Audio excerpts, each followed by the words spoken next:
Are we in the recession? As a fat fuck, I love fast food. I'll tell you right now, I fucking love fast food. Delicious. But has fast food cooked itself? Let's find out. Fast food has never been good food, but it was a quick, That's a fucking lie. That's an egregious, slanderous lie. easy, reliable, and cheap way to get a meal that appealed to people who were time poor or just, well, you know, actually poor. Sure. Mass layoffs. It's still cheaper to cook, regardless. But yes, it is true. It's a more affordable way for someone without money to go out to eat, at least historically. Increasing economic uncertainty, deferred student loan payments kicking in, and spiking levels of consumer debt should be the perfect opportunity for these cheap offerings to bring in customers who don't have much money to spare. Well, they don't, but they're just going to Klarna their Wendy's McNugs, I'll tell you that. But still want to eat. For a long time, companies like McDonald's, Domino's, KFC, Taco Bell, and Wendy's were considered recession-proof because even in the most dire of circumstances, people still need to eat. And the companies typically offer This guy sounds healthy and skinny. I know, it's unacceptable. He doesn't understand. this exchange rate of dollars to calories in the market. But that's changed. In a business move that can only be described as confusing, these brands have responded to cost-conscious, busy, and desperate consumers by becoming more expensive, slower, and less reliable. You know, something crazy. Like McDonald's almost never increased the price of their things. It was always increasing lower than inflation. Then all of a sudden in 2020 and then inflationary period and interest rates going up, they just used it as an excuse to blow up their prices way beyond inflation. Way beyond the rate of inflation. It's wild. What's your thoughts on Slotchkis? I'm hungry and it's 2 hours away. I think it's quite good. Quite good. Yummy little sandwiches, for sure. Surprisingly, sales across the industry have plummeted at a time when they should be outperforming. It would almost be comical if they weren't collectively some of the largest employers in the country. However, True. the mid-recession has been caused by more than some management missteps. It's a clear sign of some much bigger problems in the wider economy. You know, it's supposed to be cheap, quick, and an easy option. I personally stopped eating out at fast food for me because it got so expensive. It wasn't worth the money. Yeah, I mean, it doesn't really make any sense. It's like the same cost as Red Damn Robin, like a sit-down place. Like Red Robin, Applebee's, Chili's are the great places. Not necessarily. Not the biggest fan. But it's like the same price as McDonald's now. So why is someone going to McDonald's when they can have a nicer sit-down experience, right? Doesn't really make sense. Now, I know you can get a deal via the app, but when you DoorDash McDonald's, you're getting like a fry and nug for like $20 with the mixed in taxes and tips and fees and bullshit. It's crazy. Those went up too. They did, but fast food went up substantially more than the rest of the food market. And they use the inflationary period as an excuse to go wild. And then people still DoorDash it. So they're like, oh, people will pay $20 for nuggets and fries. Clearly, people will pay more at the drive-thru, I guess. McDonald's posted its biggest US sales decline in nearly 5 years. And this is sometimes kind of what happens. It's kind of the conversation around taxes too. Like a lot of countries and places will raise their taxes in order to bring in more revenue, especially on like the wealthiest who have the ability to move the easiest. And then all of a sudden their tax revenue ends up being less because people take their money and they leave, even though they raise the price. It's like, okay, you can raise the price. That doesn't mean you're entitled to people going to your restaurant. It might just not go, and you might end up with less money over time. The Mac Chicken sandwich, it's $3, almost $4. It's also hitting what traditionally had become the cheaper option. But for many, that's no longer the case. Okay, so before we get into the fast food industry as the canary in the coal mine for much larger structural economic problems, there is something more important you need to understand. I don't think it necessarily is, though. I would say it typically would be if it wasn't the massive price hikes. They raised prices well beyond the rate of inflation in the past few years. Like, it's not surprising that it went down. It's different than the wider economy. And fast food locations used to be fun. Pizza Huts looked like actual huts. Chuck E. Cheese had rodent-themed decor, and McDonald's was full of bright colors, escaped convicts, and nightmare-inducing clowns. That's clearly changed, and now almost any fast food store you go into is the same generic style of nondescript, boxy modern commercial building. This has happened for a few— I hate it, man. I swear, it's like the millennial gray. It's the millennial gray of fast food restaurants. Bring me back a fucking slide so I can get my fat ass in the back of McDonald's and get stuck in that slide while people shove your overpriced McNuggets down my throat. That's what I want. That's America. That's freedom. That's fucking freedom. reasons that are each very revealing about the broader direction the industry has gone.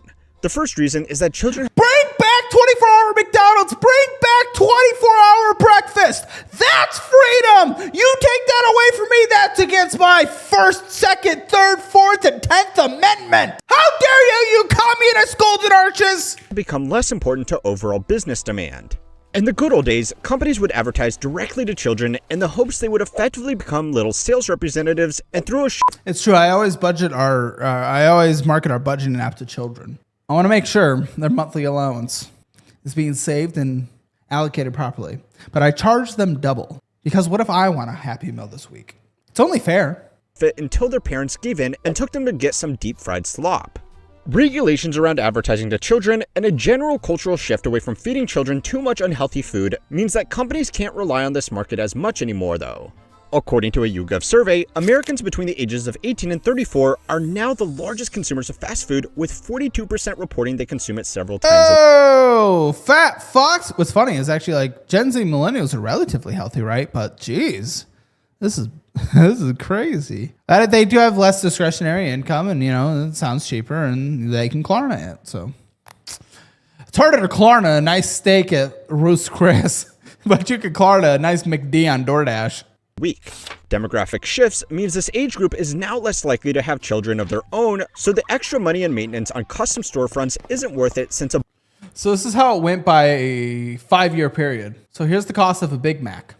1980, $1.60. 2000, $2.24. 1950 or 2005, $2.58. That wasn't a big increase. 2008, $3.21. Decent increase there. Another decent increase to 2013 to $4.18. 2019, $4.71. Not the biggest thing. Even to 2020, not the biggest increase, just year over year, $4.89.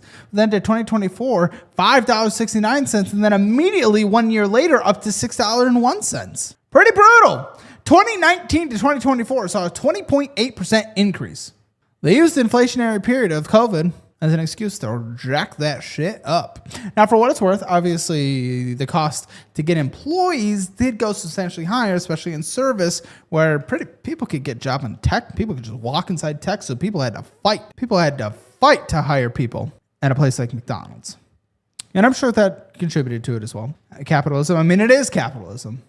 No offense. For what it's worth, even though I'd say this kind of sucks, you're not going to find McD You didn't find McDonald's in Russia or China until China became more capitalist. So it's like, sure, this kind of sucks, but I don't think that immediately says, hey, let's shut down the most effective system that has brought more people out of poverty than any other system in the world and go to something that has been proven ineffective time and time again. ball pit is unlikely to appeal to most 20-somethings. Lies again in slander. Lies and fucking slander. I want a ball pit right now. No shame though. Shifting consumer trends are one thing, but the bigger reason is that restaurant locations have become far less important and much more interchangeable. According to market data from the consulting firm McKinsey & Company, people are now almost twice as likely to order food through a delivery service like Uber Eats or DoorDash than they are to physically sit in a fast food restaurant and eat their meal. And I think it's fine. If you can afford it and you're contributing enough to retirement and you have a fully funded emergency fund and no bad debt, and it fits in the budget, I think it is fine. And it's not a bad thing. It's just when you're doing it, when you're not financially sound and you're spending that much money, it's crazy. It's insanity. And we see it on my show all the time. Fast food locations are increasingly just becoming distribution centers for Postmate drivers. True. So maybe we shouldn't be surprised that they have started looking like Amazon warehouses.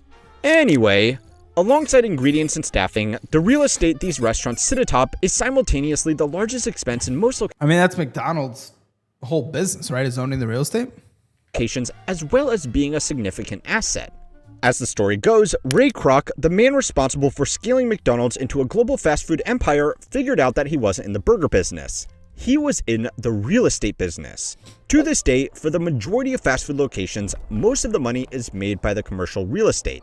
The restaurant that sits on the land is basically just a tenant producing cash flows. It doesn't matter if the tenant is Capitalism is where McDonald's costs more, but wages haven't gone up compared to democratic socialist countries. Yeah, I would relatively the studies that have been done on the impact of the minimum wage increase versus wages being increased in general is certainly a bit interesting, but there is more automation now. There's more push to order at the kiosk, right? There's more DoorDash ordering instead of drive-through workers. Whataburger takes 1,000 hours to do. And remember, it is still the United States that those businesses started and moved to those more democratic socialist countries for what it's worth. Like those countries, what's their fast food chain that's all over America?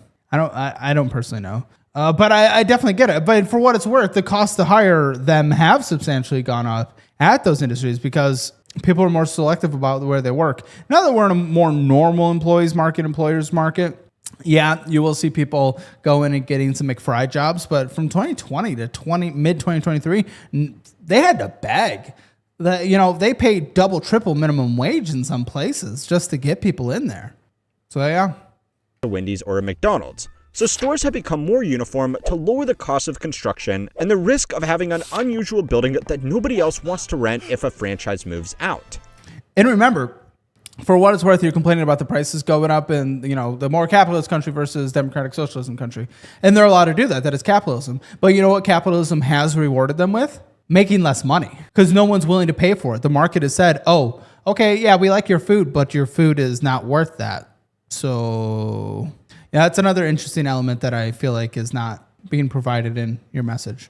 So if you want to know why fast food restaurants look so boring these days, you can blame real estate speculation, shifting socioeconomics, and middleman technology, something of a recurring theme on this channel.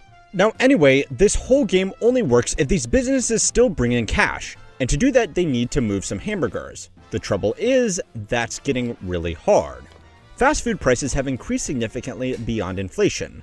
According to data collected from Finance Buzz, There we go. This is what we're talking about. 2014 to 2024, 200% for the chicken sandwich, 122% for the quarter pounder with cheese, 83% increase McDonald's 10-piece nugget meal, the best meal in the world. The Filet-O-Fish, of which I've personally never had, but I think I'm going to eat when we film an episode of Fat and Fatter, one of the Hammer Elite shows tomorrow. I think I'm going to have one.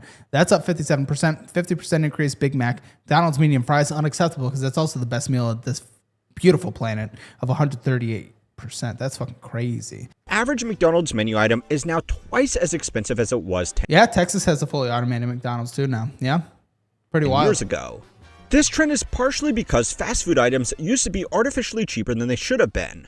When people would order in-store, there was more opportunity to upsell them to larger meal sizes and tack on higher margin extras like desserts and drinks, so they could make their staple menu items cheaper to attract customers. Fair. Now, ingredients and rent has become more expensive, and on top of that, restaurants need to give a significant portion of their top-line revenue to delivery companies. To maintain their margins, they had to raise prices, and their pivot to more premium... Is that what it is? Is because I guess I haven't thought about that. If they're having to give a big chunk to DoorDash, Uber Eats, and if that's where a big chunk of their orders are coming from, that's actually an interesting point. I haven't thought about that. Hear me out, cheeseburger with ranch dressing. Never had it. I'm open-minded. Let me guess. You're just using an investing app that doesn't invest in you. It is time to change that. Right now, Webull is offering up to a 3.5% match when you open an IRA with them. That is real money going into your retirement, not just points or coupons. And that's just the start. Deposit $100 and you get 30 days of Webull Premium. Anywhere from $2,000 to $10,000 sitting around in your account, move it to Webull and get $200 in cash. And if you worked your way up to $5 million, that's $30,000 in your account just for moving it over. It is not just about the perks though. Webull provides the tools that serious investors want as well. TradingView integration, real-time data, zero commission trades. It actually works on all your devices. And now through September 30th, you can stack even more. Get a $100 cash bonus for a $2,000 deposit, plus a 2% cash back on all deposits, and a 30-day premium voucher, and a 4% APY booster on any uninvested cash. It doesn't get better than this, so stop overpaying for a platform that gives you nothing back and make the switch to Webull. Go to Webull.com/K/Caleb or hit the QR code or the link below. Let's get back to the show. Branding was a way to justify this change without acknowledging that getting food hand-delivered is a luxury with inherent increased costs. Fast food companies aren't allowed to directly offer lower prices in their stores than they do via delivery apps, even though they don't have the additional expenses. Yeah, but I often do see like a buy one, get one free on Uber Eats, so they're able to do something, right? So they have had to become sneaky and offer various meal deals so that in-restaurant customers can get better deals if they are willing to navigate through deals via their own apps and pick out in-store meal combinations.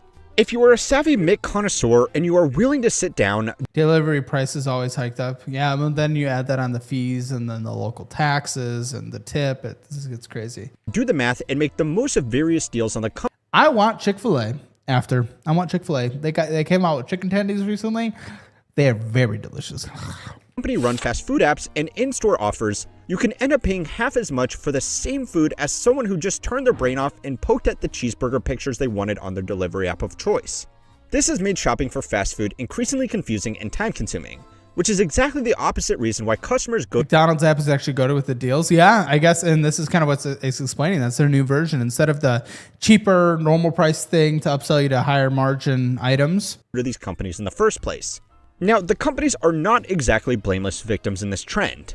Bloated and confusing menus and premium offerings had the potential to extract the most possible money out of the widest spectrum of customers, from the rich and lazy to the poor and savvy. But now the market has turned against them, and this clever little business model could be their undoing. So it's time to learn how money works to find out if fast food companies have cooked themselves. This week's video is sponsored by Storyblocks. Are they cooked? If you've ever Chad, had are the they piece cooked? So it's not all bad news.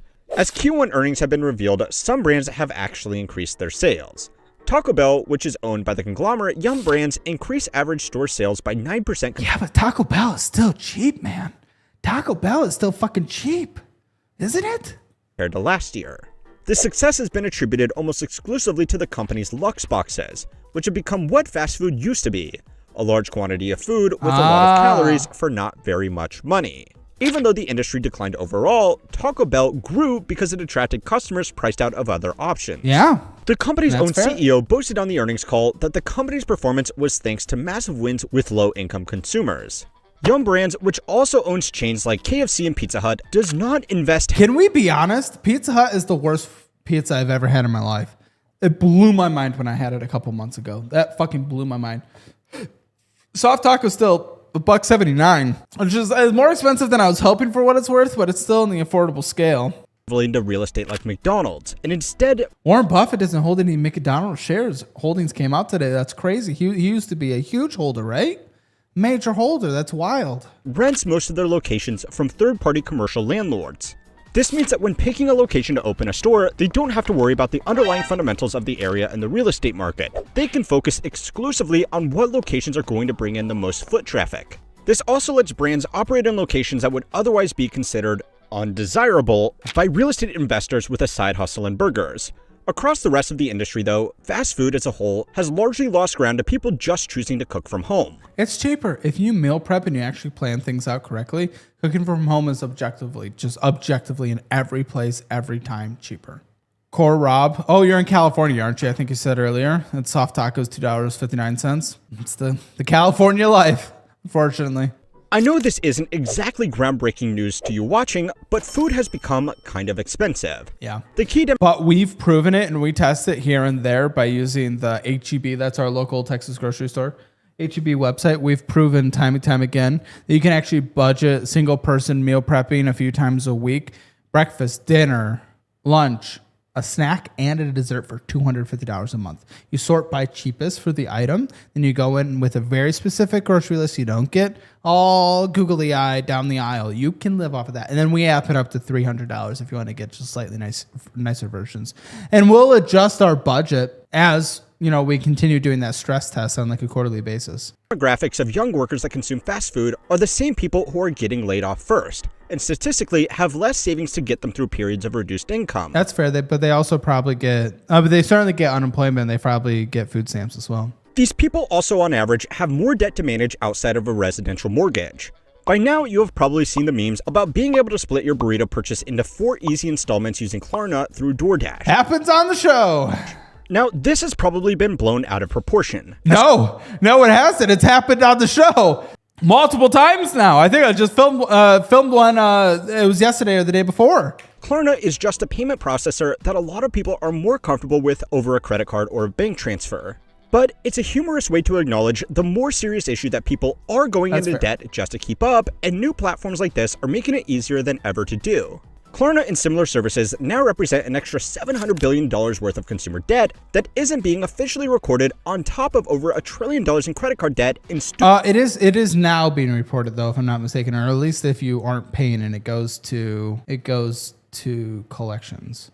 Sorry, Dream Later. We'll update the exclamation point Discord. Student debt, which people now actually need to pay again. So people are short on cash, but these companies are also losing another group of consumers. Fast food has typically been popular with people who just didn't have that much time after working a long shift and then spending an hour or more commuting. But even that has become less of a selling point. Fast food is not that fast anymore. Average wait times have increased significantly. Yes, they're so slow. Chick-fil-A is the only good one. Can we be honest? Chick-fil-A is the only fucking good one. Who's going to Arby's? That's why Arby's is slightly quicker than the other ones, because who's going to Arby's? I'll give KFC. No, I won't. Actually, I was going to say I'll give KFC an excuse because they're cooking their chicken, but Chick-fil-A does that and they do it perfectly. Listen, Whataburger isn't on here, but it would be the entire screen. That's fucking crazy. Unless you are willing to pay the premium to get food delivered, it's almost faster to cook some.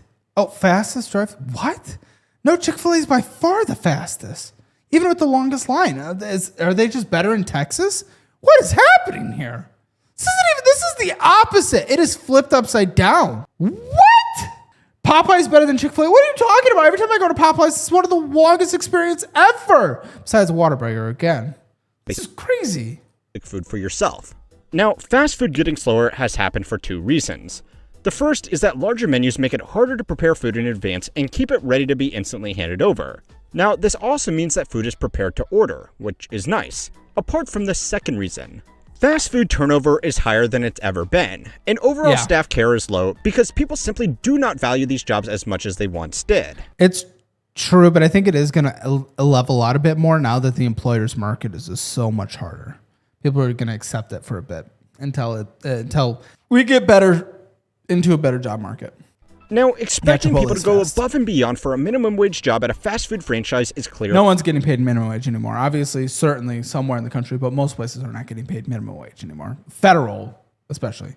A bit dumb, but it's getting harder to find people that want to do the job at all. Once again, fast food companies have kind of been outmaneuvered by the delivery apps.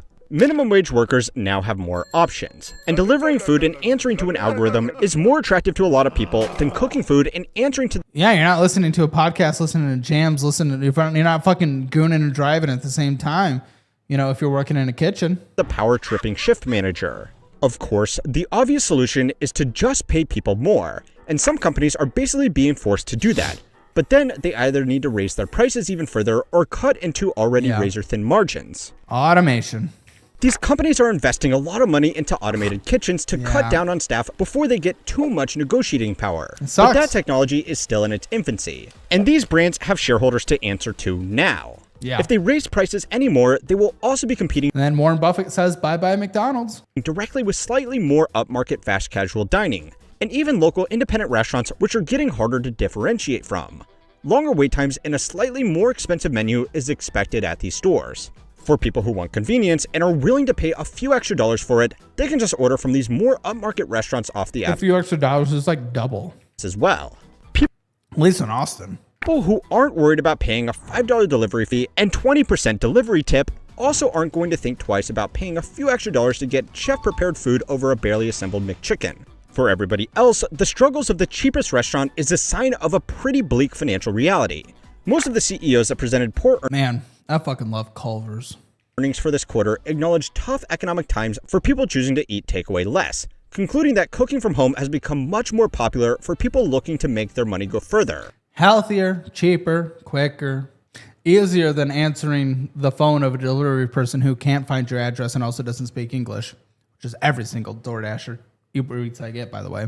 Maybe it's because we're a border state, but it's impossible. Again, I don't necessarily even care if someone can't speak English, but if you're a delivery driver and you cannot find my house or my office and you can't speak English, it's very irritating.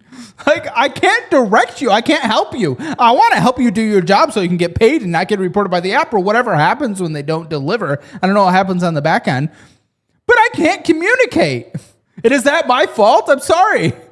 Fuck. Now, individually, this is a fantastic trend. Unless you are an extremely high-income earner or working an equally extreme schedule, cooking for yourself is one of the best things you can do to improve your health and personal finances.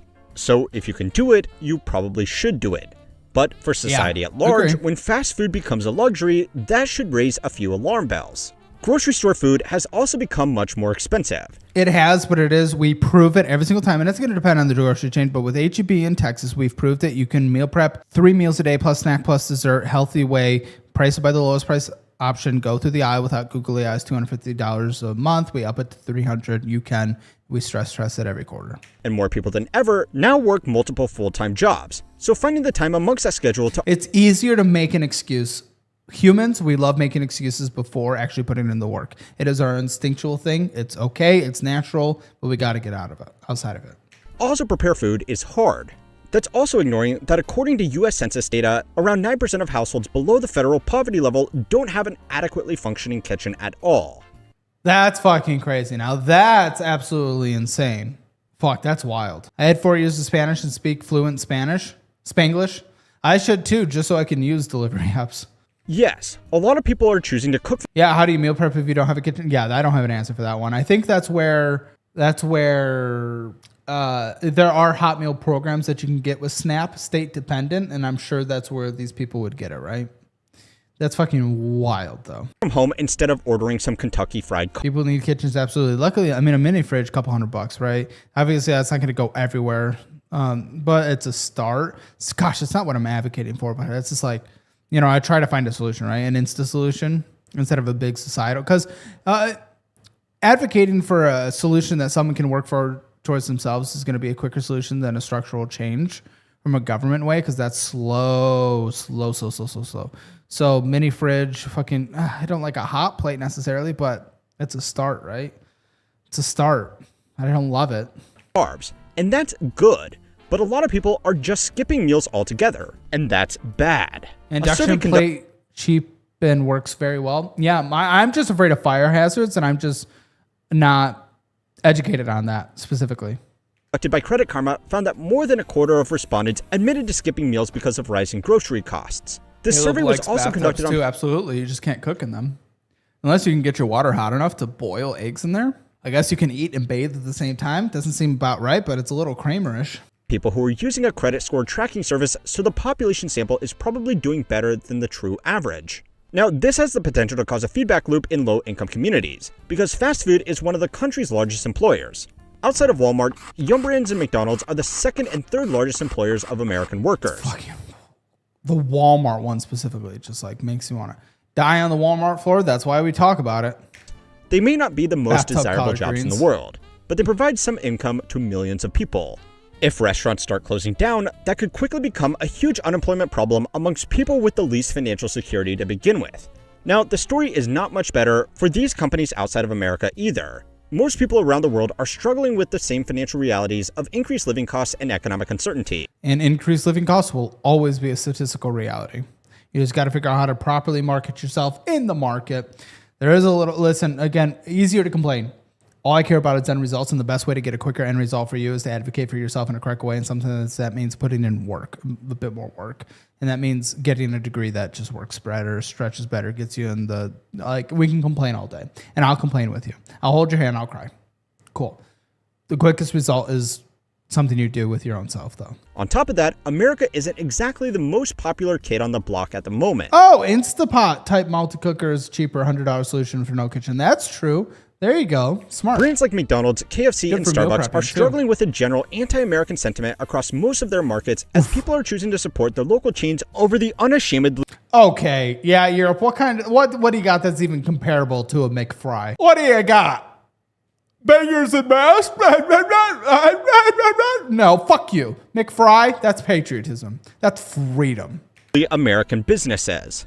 According to McDonald's own market survey, they found an increase in people in... See, that's what they have to eat instead of a McFry. You got to have your big, thick, like the worst cut of fry you could possibly get. Come on. Objectively, is that not the worst cut of fry that anyone could ever serve you? Markets saying they're going to be cutting back on purchases of American brands. Now, companies delivering poor financial news to their shareholders always comes armed with some excuses. But this is clearly a major shift I do like Tim Hortons. in consumer behavior right when they can least afford it. Now, there is a growing group of consumers that But Tim Hortons is owned by Burger King, right? Right? unfortunately fast food isn't particularly good at taking advantage of. Go and watch this Or does Tim Hortons own Burger King? I forgot which one. video next to find out how some Americans got so good at buying shit. And make sure to like and subscribe to keep up. Yeah, that's pretty interesting. Hey, Caleb Hammer stream fans, make sure you get your financial score for free. Take the assessment at calebhammer.com or dollarwise.com. It's free. See where you stand in the world of finances.